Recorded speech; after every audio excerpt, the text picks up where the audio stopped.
हरे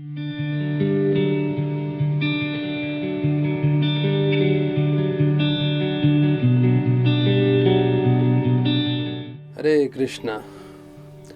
अधिकांश समय मृत्यु के पश्चात क्या होता है इसके बारे में हमें कोई जानकारी नहीं है। आज मैं जो कहानी लेकर आया हूँ उसमें भक्तिसिद्धांत सर ठाकुर महाराज के शिष्य भक्ति दैत्य माधव गोस्वामी महाराज जो भक्तिसिद्धांत ठाकुर के शिष्य हैं और उन्होंने 1927 में उल्टा डंडा जंक्शन रोड पे जो है वहाँ पे उन्होंने दीक्षा ली थी भक्तिसिद्धांत ठाकुर से। ये वही जगह है जहाँ प्रभुपाद जी भी अपने गुरु महाराज भक्तिसिद्धांत ठाकुर से मिले थे। तो उनका जीवन का परिचय इस तरह से है कि वो अपने जवानी के समय से पूरी तरह से भक्ति में आ गए थे और 40 साल की उम्र में उन्होंने संन्यास भी लिया था। और वो भक्ति में इतने तीव्र थे, इतना उत्साह था कि भक्तिसिद्धांत ठाकुर बतलाते थे कि उनका उत्साह एक जो है वोल्केनो के समान है। बिल्कुल वो इतने उत्साहित रहते थे। उनका नाम एक बार विदेश भेजने के लिए भी, प्रचार करने के लिए भी रखा गया था। तो भक्तिसिद्धांत ठाकुर चाहते थे कि वो विदेश भी जाए, पर किसी कारणवश वो रुक गया, जा नहीं पाए। लेकिन बताया जाता है कि वो दिखने में भी भक्तिसिद्धांत ठाकुर के जितने वैसे लगते थे कि कई लोग तो उनका पुत्र ही मानते थे। तो बताया जाता है उन्होंने अपने गुरु महाराज के व्यास पूजा के दिन ये कथा बताई थी कि कैसे एक व्यक्ति जो है उसने जीवन पर्यंत जो है 4 नियम का उल्लंघन किया था। फिर वो भक्तिसिद्धांत ठाकुर के संपर्क में आए और उन्होंने दीक्षा भी लिया। लेकिन समय के हिसाब से उन्होंने शरीर छोड़ दिया भक्तिसिद्धांत ठाकुर ने, और फिर ये जो व्यक्ति थे फिर से 4 नियम तोड़ने में पूरे तरह से लग गए। तो तकरीबन उनका पूरा जीवन इस कार्य में चला गया। और फिर जब उनका देहांत हुआ तो देहांत होने के पश्चात बताया जाता है कि सब घर वाले आए, उन्होंने जो भी अंतिम संस्कार का कार्यक्रम था वो सब किया, सब परिवार वाले मिलके गए और फिर उनको कंधे पे लेके गए शमशान पे, और शमशान भूमि पे लकड़ियों पे रखा। और वहाँ पे भी जो उनके नियम थे वो सब करने के पश्चात जब आग लगाने वाले ही थे तभी ये जो व्यक्ति है उठ के खड़ा हो गया। सब लोग घबरा गए, सब लोगों को लगा भूत आ गया, भूत आ गया। इतने समय से 5-6 घंटे से मृत्यु था, अभी एकदम से कैसे उठ गया करके सब भाग गए पहले। फिर बाद में उनको लगा अरे देखे तो सही क्या हुआ है करके।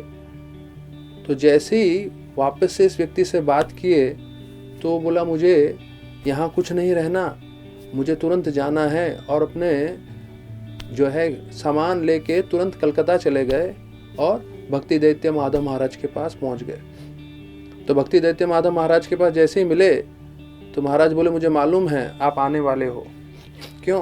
क्योंकि भक्तिसिद्धांत ठाकुर कल रात को मेरे सपने में आए और आपके बारे में सब कुछ बता चुके हैं। फिर भी ये जो आपके साथ बीती है, आपके साथ जो कहानी हुई है उसके बारे में आप वर्णन करिए जिससे सारे लोगों को प्रोत्साहन मिल सके। तो ये व्यक्ति बताने लगा कि जैसे मैंने शरीर त्यागा उसके बाद 2 यमदूत आए और मेरे को खींच के ले गए, मेरी आत्मा को, और फिर नरक लोक की ओर अग्रसर किए। और वहाँ इतना ताप था, इतना तकलीफ था, पीने के लिए पानी भी नहीं था, मैं इतना तकलीफ झेल रहा था।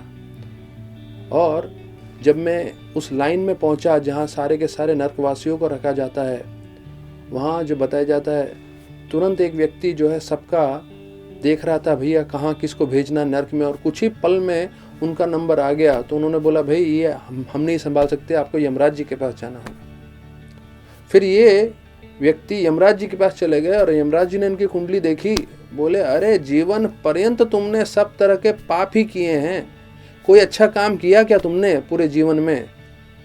तो इन्होंने बोला हाँ मैंने एक अच्छा काम किया, मैंने भक्तिसिद्धांत ठाकुर से दीक्षा ली है। तो यमराज ने जैसे ही उनका नाम सुना उन्होंने आंखें बंद की और उनको याद किया भक्तिसिद्धांत ठाकुर को, और वो तुरंत वहाँ पे प्रकट हुए। और उन्होंने बोला कि अरे मैंने आपको दीक्षा दिया था, मैंने आपको भक्ति में प्रोत्साहन कराया था, पर आपने कुछ पालन नहीं किया, उसके लिए आपको नरक में आना पड़ रहा है। पर मेरा अभी आपको ये उपदेश्य है कि आप धरती पे जाइए और मेरे जो शिष्य हैं भक्ति दैत्य माधव महाराज, उनसे जाके आप फिर से दीक्षा लीजिए और पूरे तरह से नियमों का पालन करिए और भक्ति करिए, और इससे आपका जीवन सार्थक होगा, आपको फिर से नर्क नहीं देखना पड़ेगा। जैसी उन्होंने ये कहा कि जाइए आप धरती पे वापस जन्म लीजिए, तो ये जो चिता पे लेटे हुए थे, अग्नि लगने वाली थी, वहीं उठ के बैठ गए और उनको पूरा ध्यान रहा कि मेरे साथ क्या हुआ है, कैसे मैं नर्क लोक गया था और कैसे यमराज और यमदूतों से मैं बचकर आया हूँ। और फिर बताया जाता है पूरे 8 साल तक जो है उन्होंने संपूर्ण रूप से भक्ति की और जीवन सार्थक किया। तो भगवान 15वें अध्याय के 6ठे श्लोक में बताते हैं गीता के कि कैसे मृत्यु के पश्चात जीवन होता है। यद गत्वा न निवर्तन्ते तद्धाम परमं मम, अर्थात एक बार मृत्यु हो जाएगी और किसी ने भक्ति की है तो वो मेरे धाम पहुंच जाएगा, तो फिर उसका पुनर्जन्म नहीं होगा। यद गत्वा न निवर्तते, फिर से नहीं आएगा वो। और वही चीज जो है दूसरी जगह गीता में बताया गया है, पुनः जन्म न विद्यते, पुनः जन्म वापस से जन्म न होगा और जो भक्ति करता है। तो कई लोग बोलते हैं कि भाई इसका क्या गारंटी है, तो भागवत में भी इसका वर्णन आता है कि कैसे जो है 3रे अध्याय में पहले स्कंद के 100% गारंटी, एक शब्द आता है संस्कृत में जिसका शब्द का मतलब है सर्वात्मकम, जो गारंटी बतलाता है कि 100% गारंटी मिल सकता है आप भगवत धाम जाएंगे। श्लोक है अतएव धन्य भगवतंथम यद वासुदेव अखिलोकनाथ सर्वात्मकम यद प्रायति भावम। ये श्लोक का मतलब है कि अगर कोई भक्ति करेगा तो 100% भगवान गारंटी दे रहे हैं कि वो जन्म मृत्यु के चक्कर से निकल जाएगा। तो अधिकांश लोगों को ये विश्वास नहीं रहता कि मृत्यु के पश्चात जीवन है कि नहीं है, क्या होता है। इसलिए बताया जाता है पूरे विश्व में 17% लोग जो है नास्तिकवाद है और हिंदू लोग सिर्फ 15% है, जो 4थे नंबर पे आता है। पहले नंबर पे क्रिश्चियन है, दूसरे नंबर पे मुस्लिम्स हैं। तो हिंदुओं से ज़्यादा संख्या उन लोगों की है जो बिल्कुल नास्तिकवादी हैं, भगवान के गीता पे, भागवत पे, किसी भी धर्म पे पालन नहीं करते, उसके पे विश्वास नहीं रखते। पर वास्तविक रूप में देखा जाए तो व्यक्ति के पास सिर्फ 2 ही चॉइस है, या तो भगवान के ऊपर विश्वास करके मृत्यु के आगे की तैयारी कर ले, नहीं तो अंधविश्वास में पूरा जीवन व्यतीत करे। तो इस्कॉन का एक मुख्य कार्य है, वो जैसे कोई एम्बेसी वीज़ा देता है, वैसे इस्कॉन वीज़ा दे रहा है भगवत धाम जाने के लिए। और इतने सालों से इस्कॉन में जितने भी भक्त छोड़ते जा रहे हैं अपना शरीर, उनसे स्पष्ट रूप से मालूम चलता है कैसे उन्होंने अपना जीवन सार्थक किया, भगवत धाम को प्राप्ति की है। तो प्रभुपाद जी बतलाते हैं सोता हुआ व्यक्ति जाग सकता है अगर आवाज़ करेंगे तो। जब सोते हैं तो हमारी सारी इंद्रियां सो जाती है सिवाय कान के। तो जैसे ही कभी ध्वनि होती है, कुछ आवाज़ आती है, हम कान से सुनते हैं, उड़ जाते हैं।